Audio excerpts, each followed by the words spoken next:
Boa tarde, gente.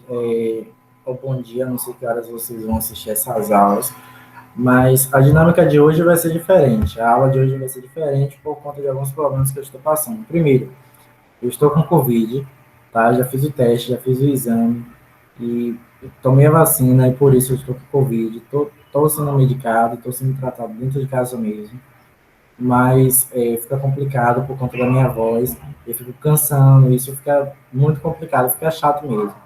Em relação à minha fala, está complicado também por conta do aparelho que está prejudicando. Eu fiz a manutenção do aparelho e aí está prejudicando mais ainda a fala, porque está apertando demais e o ferro já soltou por conta disso.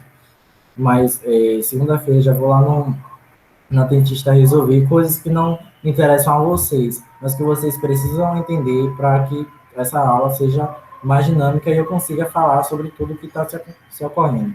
Em relação ao notebook, eu estou sem notebook, por isso que semana passada vocês ficaram sem aula, e por isso está difícil para eu gravar as aulas. Eu estou utilizando o notebook de outra pessoa, de um colega meu que me emprestou para eu trazer aqui para casa para gravar.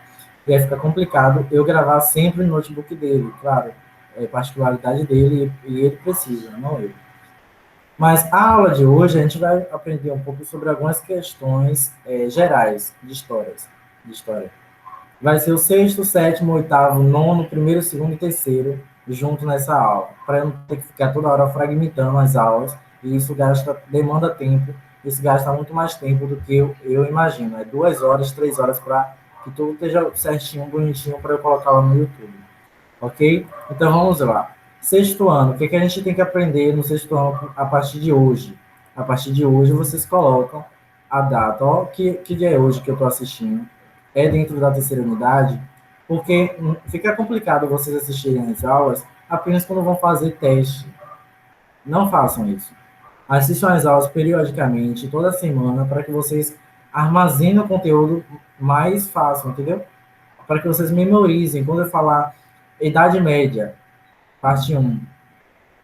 Idade Média, parte 1, o que foi que o professor falou? Já sei escrever, já sei tudo bonitinho. Claro, não é todo mundo que estuda apenas antes do teste. Mas façam isso, pelo amor de Deus, para não ter que receber reclamação por conta de notas.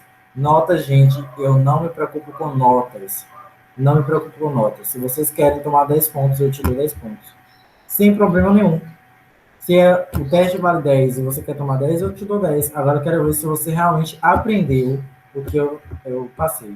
Quero ver se você aprendeu, se você sabe articular aquele conhecimento de uma forma melhor. Ok? Então, aprendam antes do teste. Aprendam para a vida. Não aprendem, porque o Santos Carneiro mandou a avaliação agora, eu vou ter que fazer, não. Porque depois do ensino médio, depois do ensino que vocês estão tendo, ensino fundamental e ensino médio, vocês ainda vão ouvir falar sobre Idade Média, sobre colonialismo, sobre diversos assuntos de história. Então, não aprenda apenas para aquele teste, que vai dificultar a vida de vocês. Ok? Vamos lá. Idade Média. O que é Idade Média? Idade Média é um marco de 1500, na verdade, antes de 1500, claro, tem um contexto histórico de 1400 até 1500, por conta... O que é que ocorreu? O que é que aconteceu? A Igreja Católica estava sofrendo repressões dentro dela. Ou seja, os praticantes da Igreja Católica, vamos lá, pessoal do sexto ano agora, o pessoal da Igreja Católica que estava ali, os padres, os bispos, todo mundo que estava praticando, que estava lendo a Bíblia, que estava fazendo tudo bonitinho, certinho, agora repensou. Será que é isso mesmo que Deus quer? Será que é adorar os santos que Deus quer? Então, eles repensaram. Não estou dizendo que é errado ou que é certo. Mas eles falaram assim, não é bem por aí. A igreja já está colocando muito dízimo para a gente pagar. Eu ganho, por exemplo, R$1.000 por mês. Eu tenho que dar R$500 para a igreja. Eu fico com nada praticamente. Então, eles começaram a repensar sobre se era essa forma da igreja ser enviada por Deus, que eles ainda diziam que era enviada por Deus. Não estou dizendo que está errado, tá, gente? Quem for de igreja católica, muito pelo contrário. Eu respeito totalmente. Mas foi isso que o contexto histórico está dizendo. A igreja católica ela começa a enfraquecer por conta disso. E nesse enfraquecimento surgem algumas teorias, algumas coisas que a gente estuda até hoje, como, por exemplo, o iluminismo, que mais lá na frente vocês vão ouvir. Então, a Idade Média, o que foi que aconteceu na Idade Média? O mercantilismo, como a gente estava estudando. Agora, Roma e Grécia, ela não adora mais os deuses, ela não adora Atenas, ela não adora Zeus, Poseidon. A Roma também não adora mais Júpiter, nem Netuno, nada disso. Eles não adoram mais esses deuses. Adora apenas a Jesus Cristo, que é o Deus da Igreja Católica, nosso Senhor do Bom Fim. Jesus Cristo, eles agora aprendem a como se socializar em relação dessa religião nova que está surgindo, e na Idade Média isso se torna mais expressante. Todo mundo agora vira católico. Larga os seus deuses de lado, porque viram que não tinha muitas explicações, e aí passam a estudar apenas na Igreja Católica. Roma totalmente muda, então Roma agora ela passa a ser, ela deixa de ser politeísta, o que é politeísta? Adorar vários deuses, para ser monoteísta, adorar apenas um Deus só, que é a Igreja Católica que permite. Claro, tem os santos, mas a adoração centralizada da Igreja Católica é Jesus Cristo, ok? Então, essa é o contexto histórico da Idade Média. Se explode, professor, e qual é a maior expressão da Idade Média? O mercantilismo. Agora, a Igreja Católica ela sai da Europa, sai dali de Roma, e vai parar, sabe onde? Aqui no Brasil. 1500, Idade Média acontecendo, a Igreja Católica vem parar aqui no Brasil, em 1500. Mais precisamente pelo meado aqui da Bahia, Vera Cruz, Porto Seguro, depois, posteriormente, muitos anos depois, veio parar em Salvador. Mas atentem a esses fatos que vocês devem aprender antes do teste. Professor, estou com dúvida. Usa a internet para pesquisar. As atividades vão ser elaboradas da minha mente, eu não vou pegar nada da internet. Se vocês conseguirem, ótimo. Se vocês conseguirem pescar pela internet, muito bom. Mas não é uma coisa que vocês aprendem. E chega no teste, vocês não aprendem nada, não sabem o que vocês colocou. Ok? Então, essa foi a aula do sexto ano. Idade Média, está acontecendo o mercantilismo. O que é mercantilismo, professor? Que palavra difícil é essa? Mercantilismo. Mais lá na frente vocês vão aprender sobre isso, mas caso pesquisem, fica fácil também para vocês aprenderem. A Igreja Católica agora ela influencia as pessoas a buscar alianças e acordos com outros povos. Não exatamente isso, porque não aconteceu isso. Claro, quando chegaram aqui no Brasil, a Igreja Católica ela massacrou a população indígena. Para quê? Para colher o que a terra tinha e levar para sua terra. É isso que é o mercantilismo. Colhe o que tem nas outras terras e leva para a sua. Cana-de-açúcar, é o próprio café, milho, tudo, feijão, arroz. Então, está sendo plantado ali naquela terra, então bora colher e levar para a nossa. É simplesmente roubar mesmo. Eles roubam para levar para suas terras. Ok? Então, qualquer dúvida que vocês tiverem em relação à nota, eu já expliquei. Por que a nota de vocês foram baixa? Eu fiz pergunta de todas as turmas. Fiz pergunta de verdadeiro ou falso. Teve alguns alunos que atingiram a nota máxima, teve outros que não. Esses outros que não, precisam estudar um pouco mais e não se basear apenas na videoaula, muito menos nas atividades que o Brian lá na internet coloca. Ok? Então fica difícil para o professor avaliar vocês, porque vocês estão apenas copiando a resposta da internet e quando chegar no teste vocês ficam sem saber como responder. Tá bom? Agora o sétimo ano. Quem já é do sexto ano quer assistir essa aula, pode se sair, pode sair da videochamada, pode sair de tudo aqui que está coligado. Ok? Vão procurar ajudar a mãe de vocês, vão fazer alguma coisa, vão assistir a aula do próximo professor. Tá bom? Então, bora ver qual é o assunto do sétimo ano. Quem quiser prestar atenção no sétimo ano também não tem problema nenhum, porque está correlacionado. O que acontece com o sétimo ano?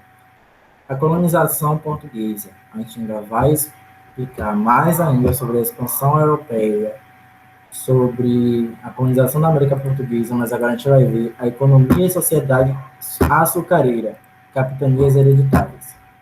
O que é isso, professor? Bora lá, vamos lá com calma. Capitanias hereditárias. Capitanias hereditárias. Refletem bem essa palavra na mente de vocês, que até pra gente é difícil. Vamos lá.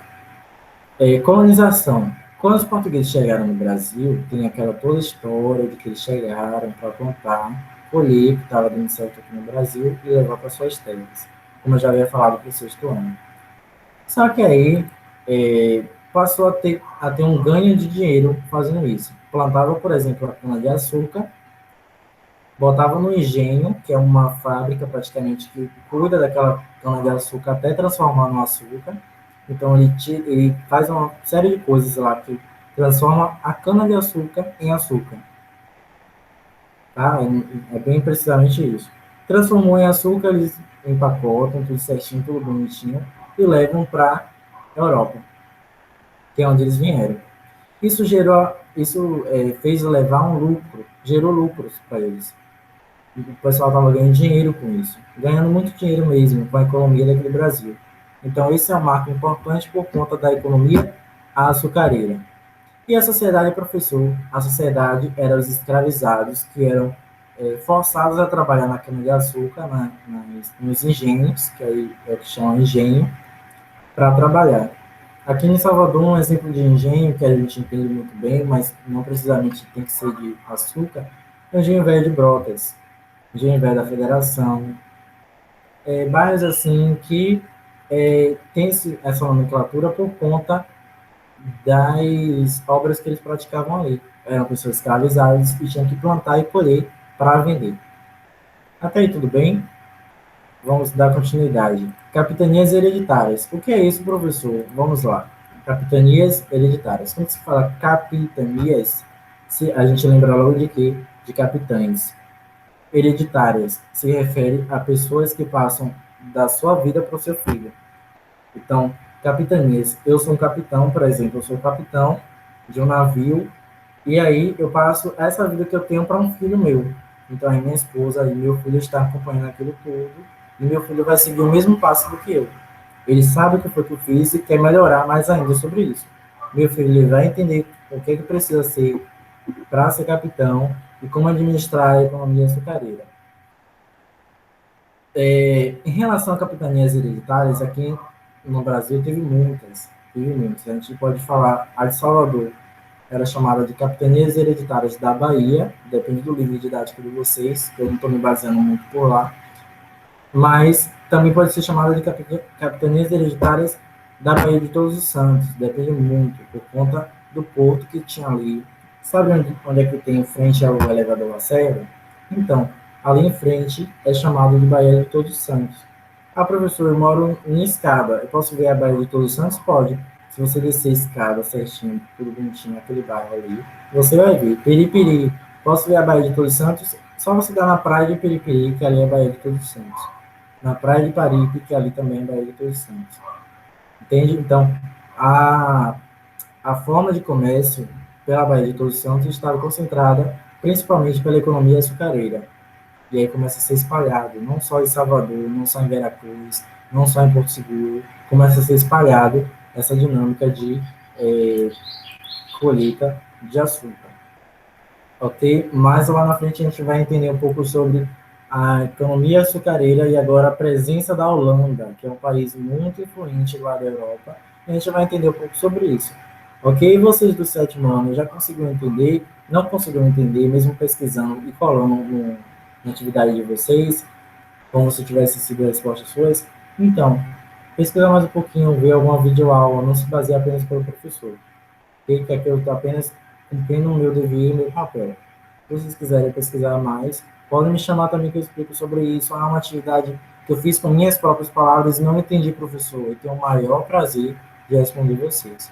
Mas, já que vocês já entenderam ou não, podem encerrar essa atividade, essa aula aqui, podem procurar a aula do outro professor, ok? Então, vamos lá. Oitavo ano, cafeicultura.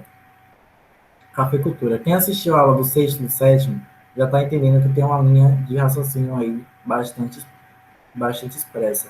A história tem isso. Você estuda uma coisa e parece muito com outra. E realmente, a economia açucareira tem muito a ver com agora a economia do café, que é a cafeicultura. Cultura. Vocês vão ouvir muito falar isso, o pessoal do oitavo ano, lá na frente. Primeiro, segundo, terceiro ano, vocês vão ouvir falar em cultura. Mas não é cultura de música, não é cultura de dança apenas, não. É cultura de plantar, de colher. Cultuar é colher mesmo. Cultuar significa colher. Então, vem do latim, vocês precisam aprender isso. em relação à cafeicultura. O que é cafeicultura, professor? O açúcar agora deixa de ser o centro das atenções. Inglaterra, por exemplo, eles adoçavam um chá deles da tarde com mel. Com mel, não tinha açúcar. Eles adoçavam com mel. Só que o mel ficou muito escasso, ficou muito caro. Então, e o Portugal, o país de Portugal, estava produzindo açúcar, que é quase parecido, tem um gosto quase parecido. Mas, mesmo assim, o chá da tarde ficou muito chato. O chá da tarde ficou chato mesmo. Eles agora querem uma coisa mais forte, mais precisa. Então, Portugal estava produzindo essa coisa que é o café. O café veio para substituir o chá da tarde da Inglaterra. Eles tomavam assim, o chá da tarde, por exemplo, 3 para 4 horas.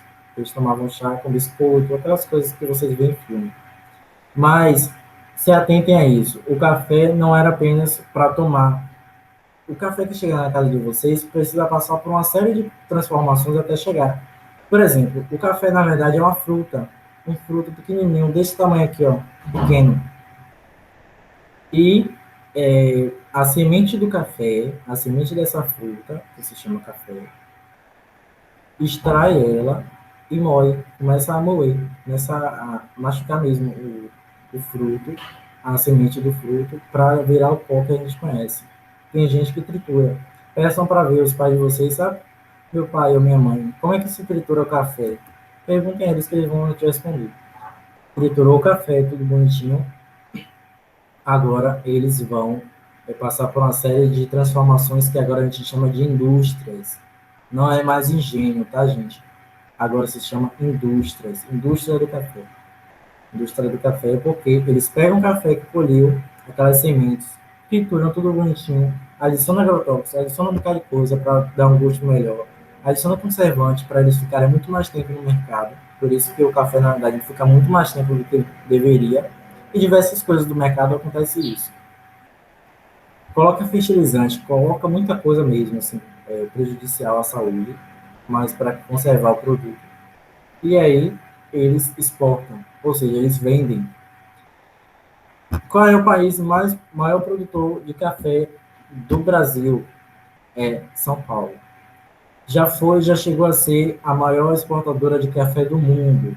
Só que por contas burocráticas e políticos, aí a gente pensa o quê? O presidente naquela época que dificultou a cultura do café, os trabalhadores que estavam na lavoura, não tinha muita remuneração, tinha que fazer greves, tinha que fazer revoluções. Então, essas prejudicações que teve gerou que o São Paulo agora ela começa a ser mais enxuta.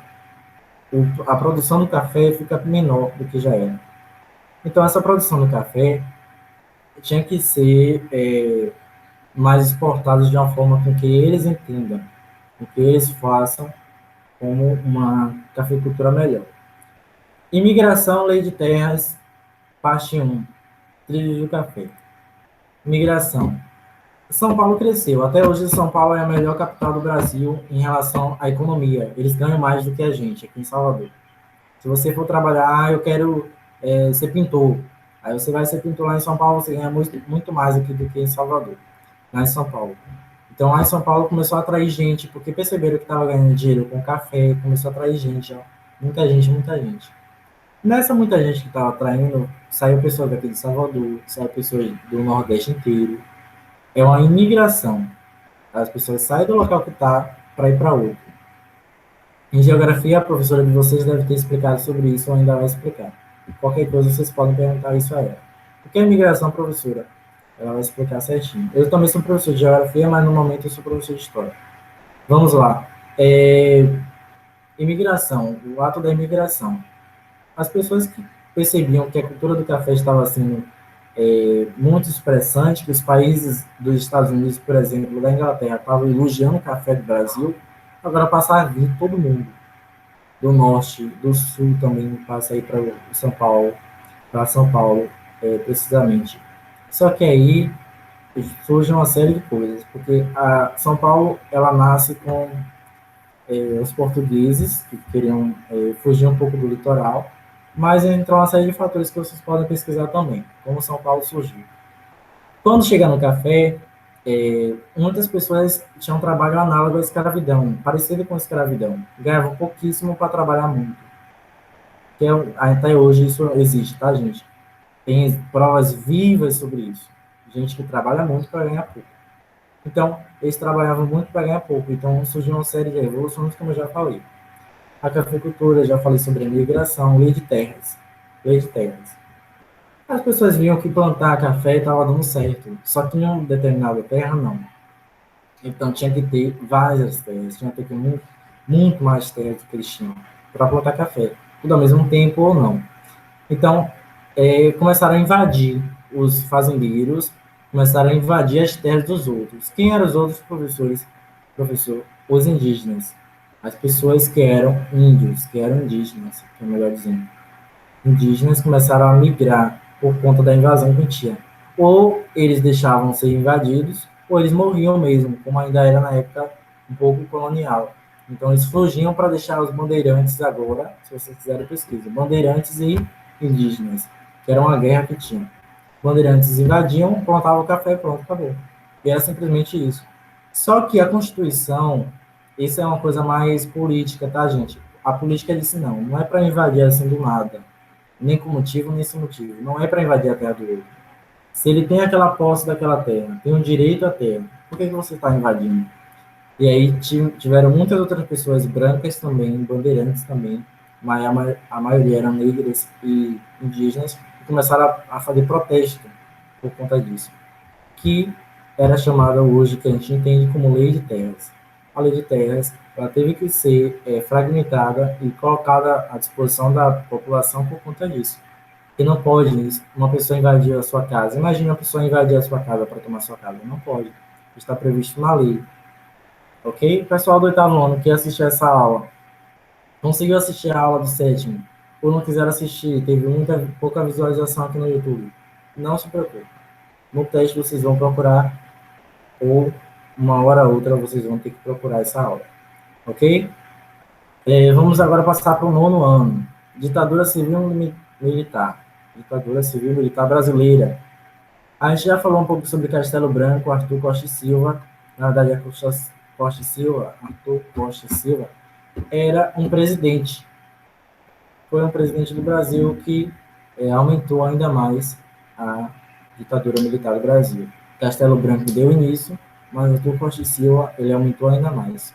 A gente já entendeu que é ditadura militar, tem muita gente já viu. Governo Medici, Tropicália e FUNAI. O governo Medici, eu já disse que o Medici também é um presidente do Brasil que aumentou ainda mais. Só que ele aumentou de... Como assim aumentar, professor? Ele prejudicou ainda mais as pessoas que estavam pregando o comunismo, ou que se dizia pregar a esquerda. Hoje em dia a gente entende o que é esquerda e o que é direita. Esquerda a gente pode entender o que é o PT. O PT. Direita vocês podem pesquisar, porque aí já não entendo muito de política, eu estou apenas falando sobre a parte histórica do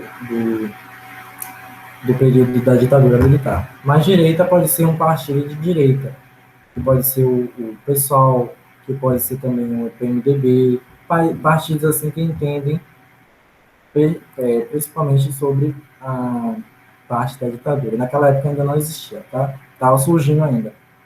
Tropicália, o que foi Tropicália? Foi um movimento cultural, musical.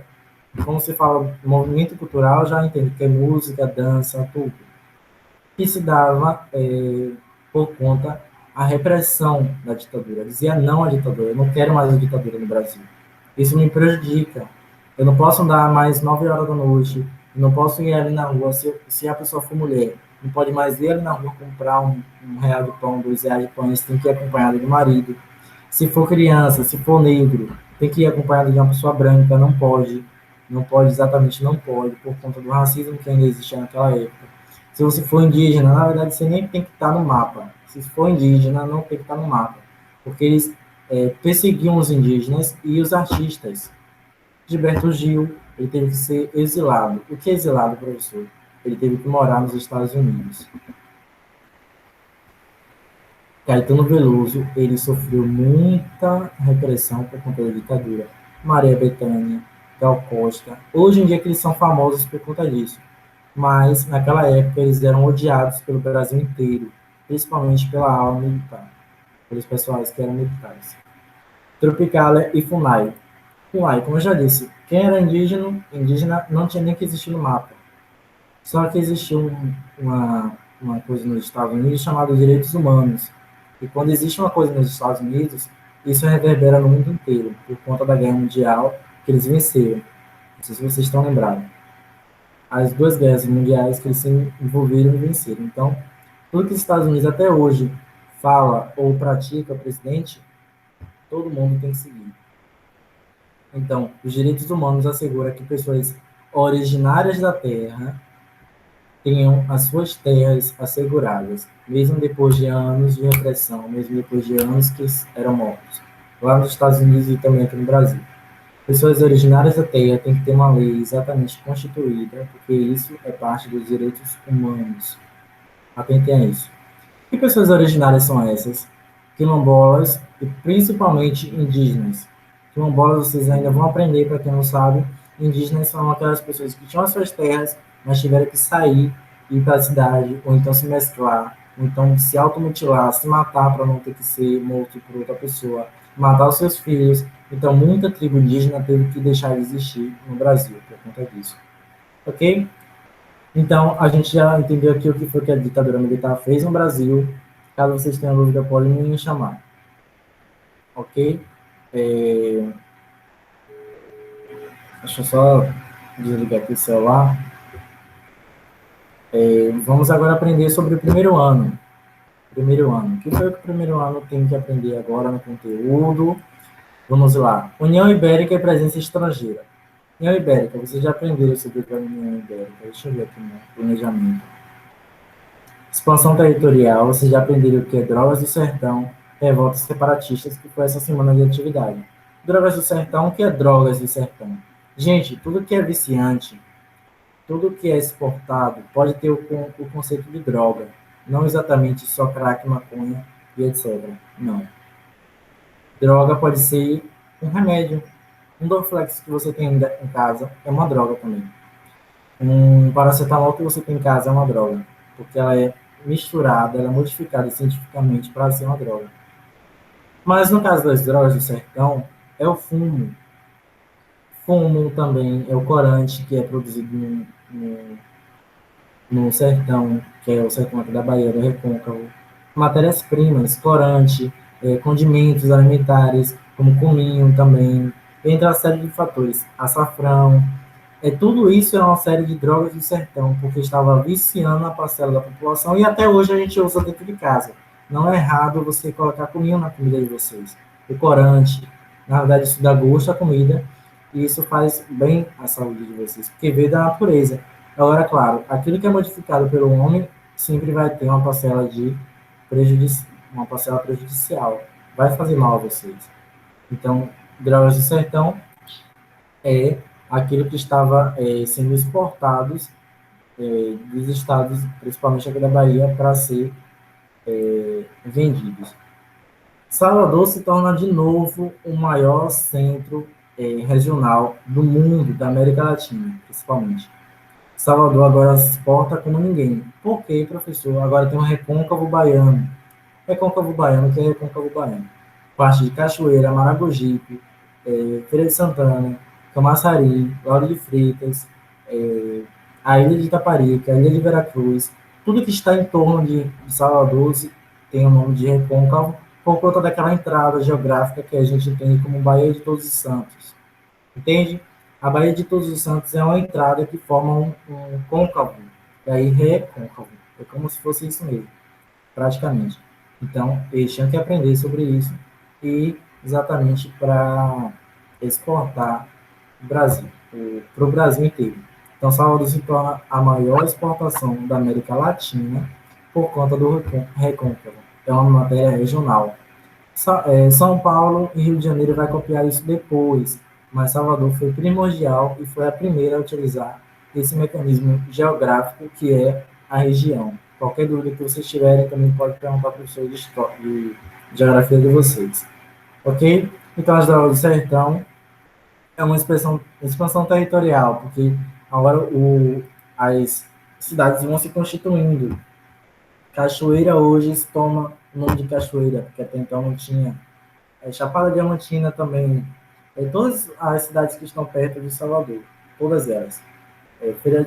Conceição da Feira, Feira de Santana, todas essas cidades. Simões Filho, principalmente. Simões Filho tem uma parcela muito grande em relação à exportação para Salvador, de Salvador para o Brasil inteiro, para o mundo inteiro. Entendem? Quem é do primeiro ano pode parar de assistir a aula, porque agora a gente vai falar sobre o segundo ano. Segundo ano, a gente aprende agora sobre República Oligárquica Brasileira, que é um tema que é muito pesado para aprender, mas que eu vou falar exatamente o que seria a República Oligárquica Brasileira. Não estou seguindo muito o livro, tá, gente? Porque eu percebo que é muito pesado, até para mim aprender, principalmente para vocês. Mas caso vocês queiram, podem pesquisar, podem ver no Braille como vocês pesquisam, e principalmente pode olhar no livro de vocês. O conteúdo todo que eu estou baseando é totalmente do livro. Não tire nem ponto do livro. Ok? Então vamos lá. República oligárquica. Quando se fala em república, é um governo, é um tipo de governo. República Federativa do Brasil. Para ser um governo tem que ter uma república. Hoje em dia agora é sim, antigamente não era. República oligárquica. O que é oligarquia? Oli, se vem do oliga, na verdade, vem do grego, que se traduz para um só. Um grupo, uma parcela. Oligarquia seria um governo que se constitui para um grupo de parcela de pessoas. Como assim, professor? Vamos lá. Digamos que Salvador inteira seja pobre, Aracaju inteiro, o Nordeste inteiro, o Norte inteiro seja pobre. Mas que mesmo assim contribua com seu dízimo, contribua com o pagamento de contas, com a parcela de contas, a fatura, tributos, impostos mesmo que o brasileiro tem que ter. Mesmo assim, eles ainda continuam pagando, mesmo sem o governo federal olhar para eles. Continuam pagando. Continuam pagando, mas onde é que vai esse dinheiro? Para onde é que vai esse dinheiro? Para um grupo de pessoas que estão denominadas em São Paulo e Minas Gerais. Então, as pessoas de São Paulo e Minas Gerais recebem esse tributo e ficam muito mais ricas, porque são elas que implementam, por exemplo, a energia do país. São elas que, por exemplo, implementam a parte hidrográfica do país. Então, a parcela de dinheiro de tributo vão para eles. Só que isso começou a gerar revoltas, por conta que é errado mesmo. A oligarquia se fala sobre grupos. Não pode ter grupo em um determinado país. Tem que ter vários grupos dominando. Por isso que hoje no Brasil tem três poderes, que é o poder judiciário, o poder legislativo e o poder executivo. Não tem que ter apenas o poder executivo agindo, não pode.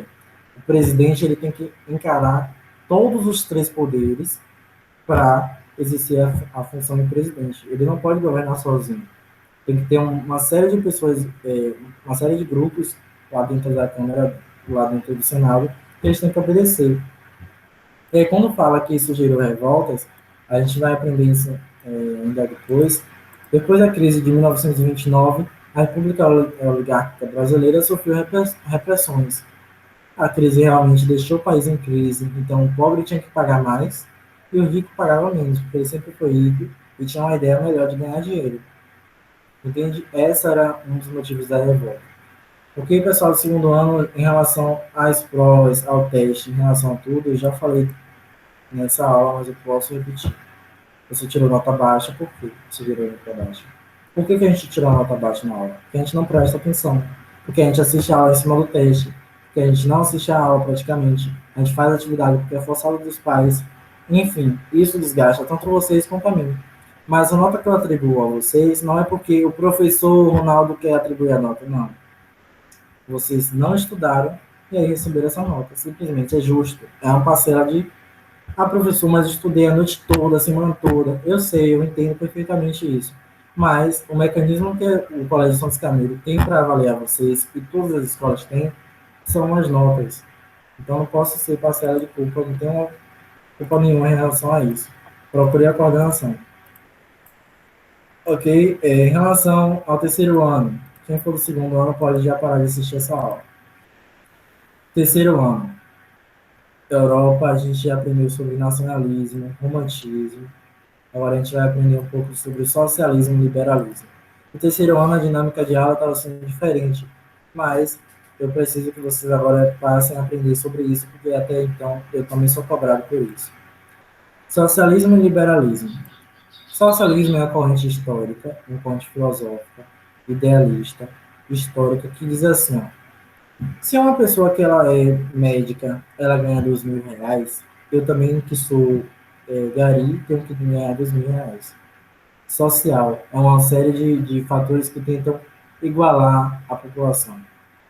Mas não chega a ser como o comunismo. É uma prática do comunismo mais branda, que tem que realmente trabalhar para ter, que tem que ter as bases do capitalismo, mas não exacerbadamente como é o capitalismo. Precisa de toda uma série de coisas. É como se fosse o centro de uma ideologia. O socialismo é o centro do capitalismo e também do comunismo. O socialismo surgiu como uma vertente, como vocês já pesquisaram muito bem, uma vertente, e aí precisou ter essa prática. Romantismo, que eu deixei de, a gente deixou de falar sobre isso no grupo. Romantismo, o que é o romantismo? É um período histórico e também literário, que aí surge uma série de escritores literários para escrever sobre isso, que é o romantismo. O que é o romantismo? São escritas de romances, são escritas de livros extensos, com mais de 300 páginas, falando sobre problemas cotidianos, sobre problemas de casais. Então, por exemplo, a novela que a gente assiste se baseia no romantismo. Não porque é romântico, não só isso, mas também porque tem muitos problemas ali afetando. Entende? Então, peço que vocês pesquisem mais um pouco, então fale com o professor de vocês de português, ou então de inglês. Eles entendem sobre isso também. Eu também sou professor de português e inglês, mas no momento eu sou professor de história. Então vamos lá. Liberalismo. Liberalismo é um conceito histórico, também um fator histórico, que se deriva do capitalismo. Então o capitalismo ele tem diversas práticas, mercantilismo, o feudalismo, mas atualmente o que está predominando no mundo inteiro é o liberalismo. Liberalismo vem a ideia de liberal, de liberdade. Liberdade em que sentido? A liberdade de expressão também pode ser desse viés, mas a liberdade de economia. Deixa eu exportar o que eu quiser, deixa eu vender o que eu quiser. Eu quero vender açúcar, eu posso plantar açúcar e vender o que eu quiser. Claro, eu vou ter que pagar um tributo ao Estado, vou ter que pagar meus impostos por conta daquilo. Mas não tem que ser tão expressante quanto o socialismo prega, entende? Então, o socialismo prega que o Estado tem que intervir. O capitalismo liberal, não. Agora não. O Estado ele já ganha muito dinheiro com imposto, então tem que prover o meu sustento e também exportar. Ok? Essa foi a aula do sexto, sétimo, oitavo, nono, primeiro, segundo e terceiro. Fica mais dinâmico fazer assim do que ficar fragmentando, e mesmo assim ninguém assistir. Ou então, antes do teste, alguém me procurar para reclamar. Não me importa se ninguém assistir essa aula, mas também não me procurem em relação ao teste. Quando vocês não assistiram a aula e vêm procurar teste, vocês não têm direito nenhum. E eu sei quem realmente assiste, eu sei quem realmente participa das aulas, também por conta do Zoom. Semana que vem a gente vai aprender um pouco sobre outros fatores históricos, mas no Zoom. Ok, pessoal?